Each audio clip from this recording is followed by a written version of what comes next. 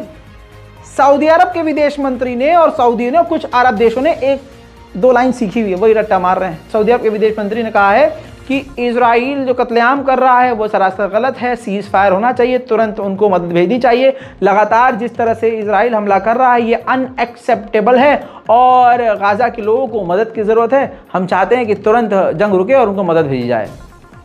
बगैरत। सुनिए।